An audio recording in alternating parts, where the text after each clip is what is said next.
Russell Crowe is a versatile actor who stars in movies of varying genres, but many don't realize he is in 4 different horror movies. Russell Crowe's best movies include the likes of Les Miserables, Gladiator, and LA Confidential, all of which see him portray a range of unique characters. Since his beginnings in New Zealand, Crowe has soared to international fame, and he is now one of the most prominent actors in the world. There are plenty of things viewers need to know about Russell Crowe, but the most important is that his dip into the world of horror movies is a relatively recent thing.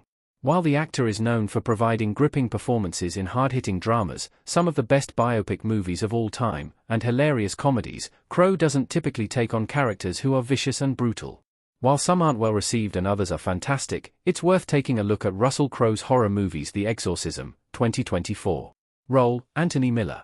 The Exorcism isn't exactly one of the most meta movies of all time, but it can be considered meta to some degree because of the context of the story. Crowe portrays Anthony Miller, an actor who suffers a mental breakdown while shooting a film in which he plays a priest. The fictional movie Miller is working on is supposed to resemble The Exorcist. There are some parallels in The Exorcism and The Exorcist stories, although it's mainly because of the real priest conducting a ritual and Miller grieving for his dead wife. The Exorcism is unfortunately one of Crowe's lowest-rated movies. While the film has a lot of potential, Crowe is one of the few redeeming qualities of it. Reviews of The Exorcism praise Crowe for his performance in general, but especially in moments where Miller is possessed. The cinematography is pretty decent too, and it makes scenes like when Miller breaks his spine in the studio that much more eerie. Although Miller's story, and Crowe's depiction of it, is what keeps The Exorcism going, it loses momentum in the second half. The premise runs out of steam after a solid amount of time is spent on character development. Miller switching between being multiple demons and trying to attack his daughter and co-star quickly becomes unrealistic, and even though The Exorcism is a horror movie, it's hard to take it seriously. The Exorcism's ending falls flat, too.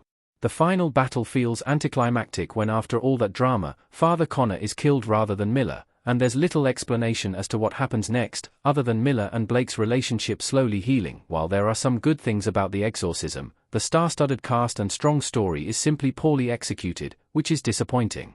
Although it subverts some horror tropes, The Exorcism feels half-finished at points. It's likely that a big part of the criticism is also related to Crowe starring in The Exorcism and The Pope's Exorcist 1 year apart, as many find his characters and the stories in both to be too similar. The Mummy, 2017. Role: Dr. Henry Jekyll, Mr. Edward Hyde. While the 2017 reboot of The Mummy is technically labeled as a fantasy action-adventure, in reality, it's more of a supernatural horror. Crowe portrays Dr. Jekyll and Mr. Hyde, but what's so strange about this is that the previous movies in the Mummy franchise don't feature this split-personality character. The pair are fictional literary characters, and although there are TV and movie adaptations of Jekyll and Hyde's story, The Mummy isn't one of them. While it's a strange choice, Crowe isn't terrible as Jekyll Hyde. Crowe doesn't have a lot of screen time in The Mummy, and when he does appear, he provides a lot of exposition of the story. Despite this, audiences typically find his performance to be comical, although this is mainly because of the overall poor quality of the dialogue throughout the film. Many also consider Crowe's portrayal to be weak and that the actor is essentially recounting his lines, rather than actually playing a character. Although this opinion is generally divided, there's no doubt that Jekyll Hyde is an intriguing addition. However, it's disappointing that his limited screen time doesn't amount to more.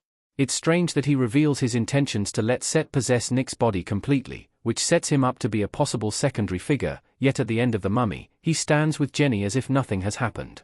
Annoyingly, The Mummy doesn't explain the intricacies of the good and bad sides of Crowe's character, which is a missed opportunity.